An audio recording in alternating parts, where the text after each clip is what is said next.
누가복음 1장 57절부터 66절까지를 낭독합니다. 세례자 요한의 출생.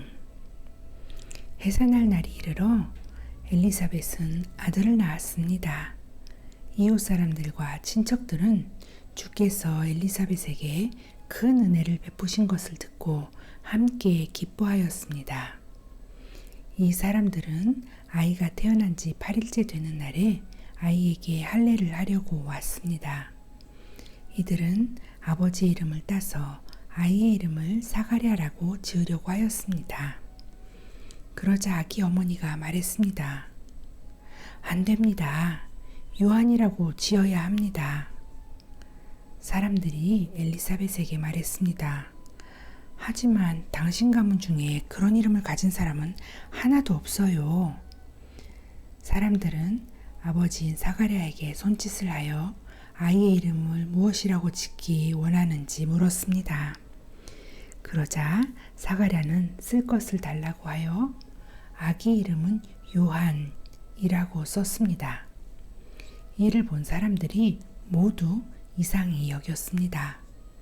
그 즉시 사가랴의 입이 열리고 혀가 풀려 하나님을 찬양하였습니다.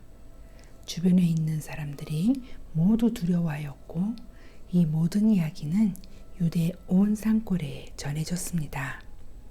이 이야기를 들은 사람은 모두 이 사실을 마음에 새기며 이 아이가 장차 어떤 인물이 될까 하고 말했습니다. 그것은 주님의 손이 아이와 함께 하셨기 때문입니다. 누가복음 1장 67절부터 80절까지 낭독합니다. 사가랴의 예언. 요한의 아버지 사가랴가 성령으로 충만하여 예언하였습니다. 주 이스라엘의 하나님은 찬양을 받으실 분이시다. 주께서 백성들을 돌보시며 구원을 베푸셨다. 하나님의 종 다윗의 집에서 우리를 위한 구원의 뿔을 드셨다.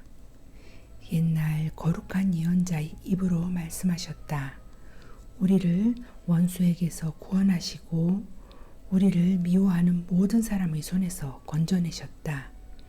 주님께서 우리 조상에게 자비를 베푸시고 거룩한 언약을 기억하셨다. 이것은 우리에게 주시려고 우리 조상 아브라함에게 하신 맹세다. 우리를 원수들의 손에서 구원하셔서 두려움 없이 주님을 섬기게 하셨고 평생 동안 주님 앞에서 거룩하고 의롭게 살아가게 하셨다.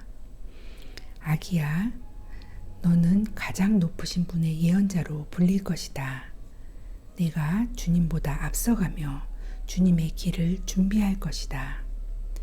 백성들에게 죄를 용서받는 구원의 지식을 줄 것이다. 우리 하나님의 사랑과 자비로 인하여 떠오른 태양이 높은 곳에서 어두움과 죽음의 그늘에 앉은 우리들에게 빛을 비추일 것이다. 그래서 우리의 발을 평화의 길로 인도하실 것이다. 아기는 자라서 심령이 강해졌습니다.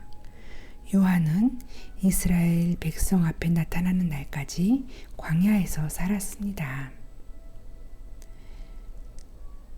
누가복음 2장 1절부터 7절까지를 낭독합니다. 예수님의 탄생. 그때 아구스도 황제가 내린 칙령에 따라 온 나라가 호적 등록을 하게 되었습니다.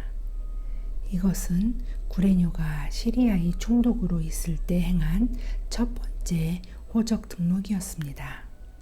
그래서 모든 사람들이 호적을 등록하러 고향으로 가게 되었습니다. 요셉도 다윗 가문의 자손이었으므로 갈릴리 나사렛을 떠나 유대 지방에 있는 다윗의 마을로 갔습니다. 이 마을은 베들레헴이라고 불렸습니다. 그는 약혼한 마리아와 함께 호적을 등록하러 갔습니다. 마리아는 그때 임신 중이었습니다. 이들이 베들레헴에 있는 동안 아기를 낳을 때가 되었습니다.